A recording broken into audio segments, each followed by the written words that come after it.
Hey guys, Dan Howman, and we are back with another sponsored video by Dragonheir. Click the link in the description to download the game for free. Join D&D Legends in Dragonheir World. Use my gift codes Dragonhairs2 and Merry Xmas. Dragonheir is now live on Windows, Mac, Steam, and Epic with compatibility on both mobile platforms, Android and iOS. A new Dungeons & Dragons collaboration event will be launched on February 23rd. From looking at the new event banner, it looks like the new D&D collaboration hero is Elminster Armor. According to some insider news, I hear that the overall content and rewards of this collaboration are better than the previous one, along with new gameplay. So we're looking forward to that. Today we're going to be talking about the end game content. We are in the final phase of the game, so I want to review what happens for the last month of the game, what you're working on, what kind of content is available. So if you're looking forward to that, enjoy. All right, here we are. We are in the end game zone. You unlock this via a quest line that takes, I don't know, 30 minutes to an hour of questing. You unlock this new zone, and once you're in the new zone, you will have a couple follow-up quests to go through and explore the different areas. And basically what happens is you unlock bosses similar to before, where, you know, they take more damage from certain types. So you do want your 3 to 4 to 5 teams to deal damage here. And then you also have your elemental domain, which is kind of, again, like a faction war mechanic where you're basically fighting with a certain team here in each one of these. So you can see you have 3 of those, and then you have the bosses unlocked as well. And then we have this boss here, which is going to be the end game boss, which will be unlocked. You can see prerequisite quests not completed. So you can see I have this over here. Achieve 100% of season progress to unlock the subsequent quests. So you basically go through, you do all these quests, and then you will unlock this boss for the end game. All right, let's go. So we're at a boss right here. I'll show you this boss here. We have poison damage. Now, you can't really see behind me, but let me move myself over a little bit. Boss level 240. Poison damage taken by enemies is increased by 100%. Each hero can be deployed once per day. Okay, so if we look at the boss here, you need 280 accuracy, which is quite high, especially for poisoners, because they need the accuracy to do any damage. Not any damage, but deal the most amount of damage. And we have a cold hero here. Marks a target, inflicts frost, summons an ice tornado at the designated location. Again, so this is kind of an AoE, so you probably want to spread people out. You can see the range of this attack, so you could put a person in the back right, back left, front right, etc. to help mitigate damage here. Yeah, let's go. Let's throw my team in here and we'll see how we do. So this also uses a different type of stamina, which is kind of cool. It does say, well, let me go back one more time and review that. What did it say? You can deploy one time, right? Each hero can be deployed in the Chaos Shadows once per day. So you have to use this stamina here, but you can only deploy heroes one time. So again, for the poison boss, you want to really use only poison heroes. You don't want to use any heroes that you require in other teams. So you kind of want to keep to a full poison team here. So, okay, if I pull up my teams, you can see this is a full poison team here, but I have 1 radiant, so I don't want to use that team because I do really want to use all poison, because I want to use my radiants for other teams. So what I'm going to do is I am going to use, see which, I don't know which one has my most upgraded gear here. Let's go poison.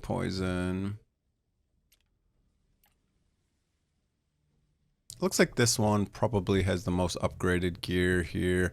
Let's hit load and use that team.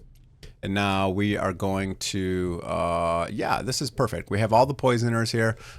We have no one else in this team that's going to mess up our run or anything like that. We have our tank who's level 100. We have 2 melee. And we have my poison exploder. And we have Ogok for support and healing. So let's use this team. I will boost my accuracy instead of my enlightened, because you need quite a high accuracy for this boss. So let's go. All right, let's see how we do. Let's see how this big frost vortex thingy works here. Let's see if we take some damage, see if we have to tweak anything, any placements, anything like that here. We got our poison exploder up top. Now she kind of steals the damage from everyone, right? So okay, the tornado's going on the 3 melee. That's fine. That is fine. We at least have 1 damage dealer back here who's kind of going to be out of that tornado there, and we have, of course, our healer.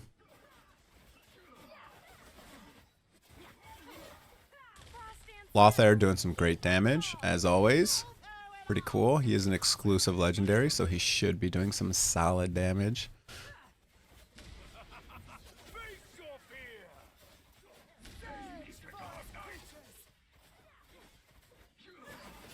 All right. I'm not landing a crazy amount of poisons. There we go. As soon as I say that, then we get 20 more stacks real quick. So that's good. You want to build up those stacks as fast as you can before you explode them with your poison exploder, if you are using that. I have seen a lot of people using the epic. I need to test out the epic versus the Lego and just see how the damage differs. There's one wording difference between the epic and the Lego, and that is it says, like, I think it says refreshes the stacks, but then it destroys the stacks anyways, so I gotta figure out what that does. Put myself back over here a little bit. I'll go over the gear at the end of this. Let's see how good we can do. I think the threshold is what, 15 maybe? We're at 13. Let's see if we can get to 15. There's the tornado that'll probably kill most of my DPS. Hey, he stayed alive. That's good.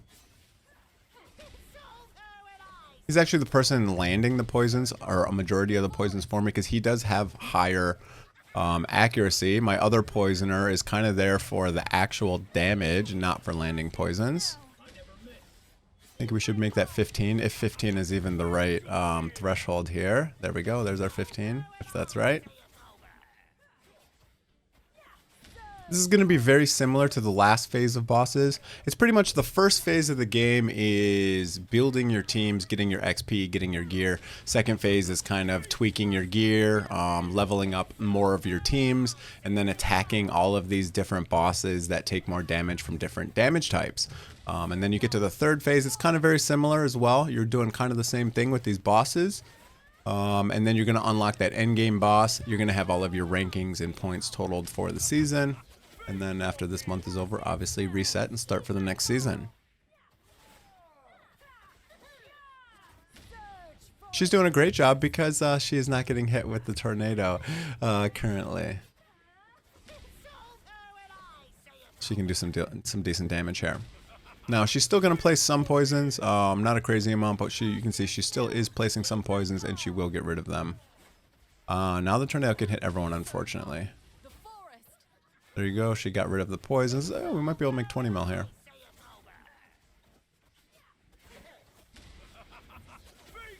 Maybe not. We'll see. We're going to be close. Alright, lost my damage dealer, so now it's just my tank, unfortunately. Who's just going to hang out and auto-attack the boss for a while.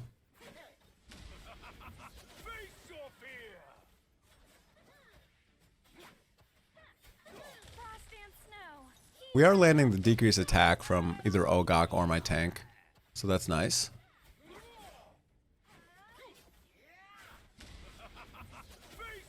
There's a decreased defense as well. I might make it. Nah, probably not. We're about to lose him probably now. Oh, immortality though, that's nice. Nice, perfect timing for that immortality. Nice, very nice, very nice. This has been one of my favorite tanks for quite some time. He was, I think, my first legendary tank, and a great one at that. Oh, we're really close. I wonder if 20 is some sort of break point here. Let's see.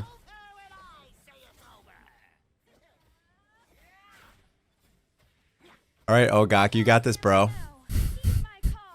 Nope, dead. Dead. Okay, there's the run. Look at the damage and stuff. Let's see what we got going on. Okay. All right, cool. So it's 22, not 20. So that's good enough. I'll take that. It's not almost to the top. I could maybe tweak some stuff and make this work, but I think we will leave it there. I think that's going to be good. We'll save that. We get some currency here for completing the boss. There you go. This is EXP gained by exploring other worlds. You receive various rewards. So this is another thing where it's like a leaderboard. Whoever gets the most points from dealing damage to bosses and stuff like that, exploring, all that stuff, you will get that. And at the end, you will get a bunch of rewards based on your ranking. So, okay, that's that. Let me just go through the gear really quick on these heroes, and then that will be it for the video today. Jathalia. So this is who I was talking about. I really want to test the epic. Let's see if I can find the epic real quick. I really want to test the epic eventually. It's probably a good time to do it now. Well, there's not much going on in the end here. We're finishing up these last bosses here. So, where is this guy right here? Corin. So he is a little bit different in his ultimate, where this one says refreshes the duration, then triggers poison explosion. It's interesting. Why refresh the duration and then trigger it? I don't know that that means anything, right? So it says all poisons on the target immediately triggers damage once. Don't know.